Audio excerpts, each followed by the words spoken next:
these statements that are made, the submissions that have been made in the Supreme Court are not very dissimilar from the statements that have come from the central government in the past 4 years. So I'm disappointed, not because of J&K, but partly because of judiciary. This is the highest pedestal of judiciary.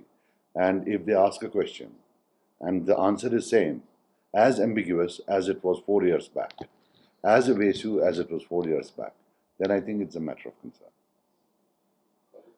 There has been no, again, timeline given to this. That's what I'm saying. There is no timeline. There is absolutely no timeline.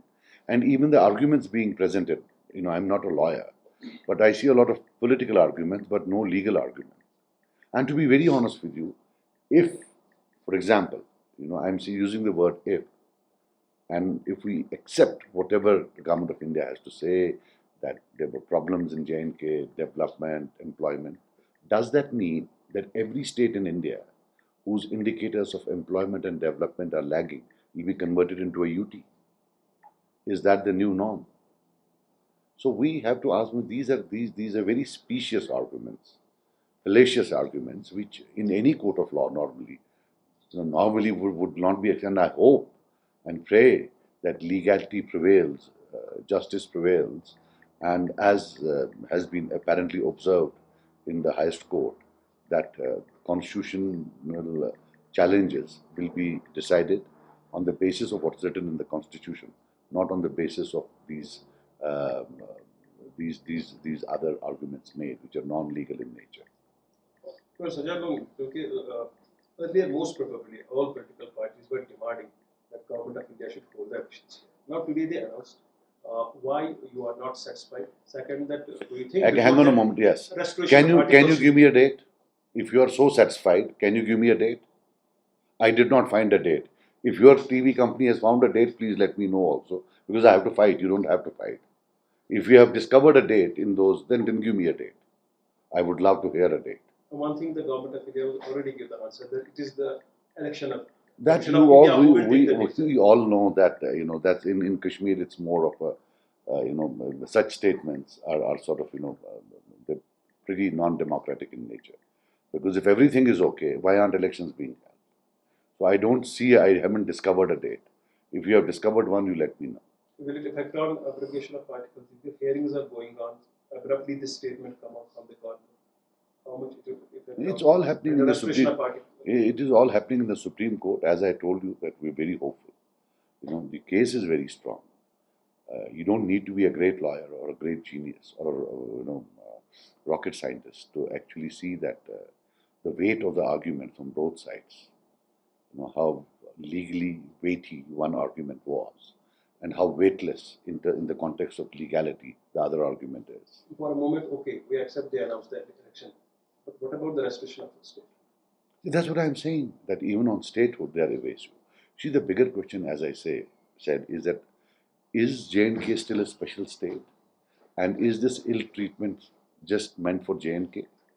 Or would this be a new norm, wherein states will be converted into UTs? This is something which Supreme Court probably needs to also think about, ponder about. And people of India especially need to ponder about. What is your next step as a political? We really can't do. I mean, say, what can we do? India, we are a very big country. There is a central government, and it seems that all the might of the central government is meant for the people of J&K. Why they are being denied democracy?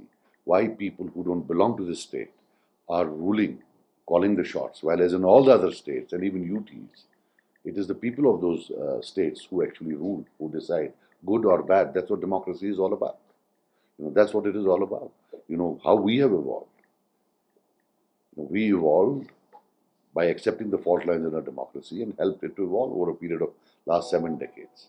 Nowhere in the history has there been intervention.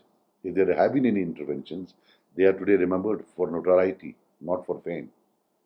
For example, there was emergency. That was one thing, one place, I think, when there was an intervention. Otherwise, it has been a flawless evolution of democracy. And this will be another one, that you deny the people of J&K the right to elect their own rulers. Do you still hope, after these the statements given by government about elections and duties, statehood status, do you still believe the larger question, which is 370 and 35A, you have good hopes that something will You come? see, the only hope that we have today in a very highly polarized society that we have in India today is the judiciary. You know, judiciary is supposed to be above polarization, is supposed to be above caste, creed, color, or whatever. It has to go within the ambit of law. That's the last hope.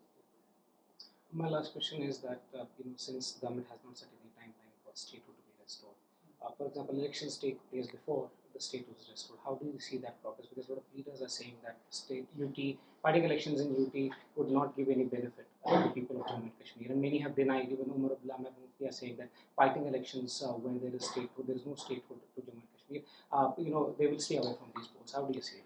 I would say none of us, individually or collectively, is bigger than J&K. We should not walk into a trap. Maybe the government of India wants that everybody should stay away and they elect their own new band and create new stakeholders, who might be inimical to the interest of inimical to interests of J&K. I think let us all be humble, introspect, and not punch above our weight, and see that J&K is much bigger than all of us, individually and collectively. And I believe